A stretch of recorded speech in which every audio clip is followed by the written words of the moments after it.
It is so appalling, Amy, what is going on now. Trump says it in public, what his predecessors used to say in private, that effectively they're going to let Israel have its way, both in Gaza and, believe you me, in the West Bank. They will both be ethnically cleansed. That has been Israeli policy for decades, and now they feel they've had leaders in the United States.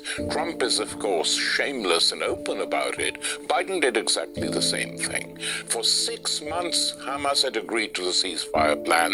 Netanyahu didn't want a ceasefire, and Biden backed him. So one problem we have today, that the reason you have Trump is because the previous administration was so weak-willed and so weak-minded and incapable of doing anything, whereas in this very country we had Reagan, Bush, Truman calling Israel to heel when they exceeded what was considered to be decent, honorable, according to the United States policies.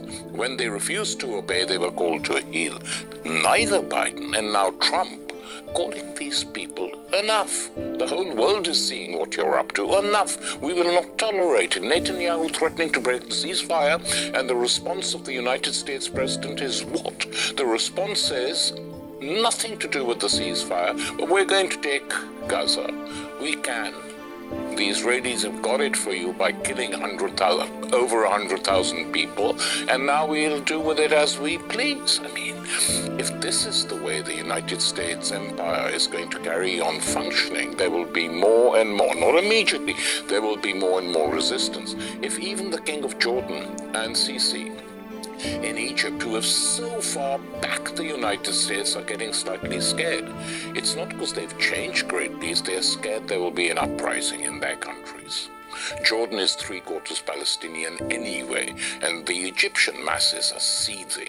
So we have a really extremely serious situation building up in the Middle East, where they publicly, in front of everyone, want to expel the Palestinians. No cover-up. Netanyahu says we're going to do it. The US president supports him. Edward was a very dear friend. We often discussed Palestine.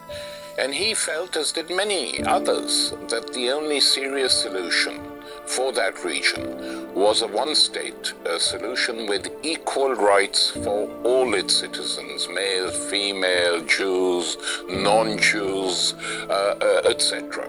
That was the only way we could proceed, because a two-state solution had become a joke. I mean, if you look what's been happening in Gaza for a year, an open genocide. If you see what they're starting to do to the West Bank now, a two-state solution is impossible. No one will believe in it. But a single-state solution has also now become very difficult, in my opinion. It's the worst situation to confront the Palestinians. I mean, 70%, between 60 and 70% of the Israeli population back Netanyahu.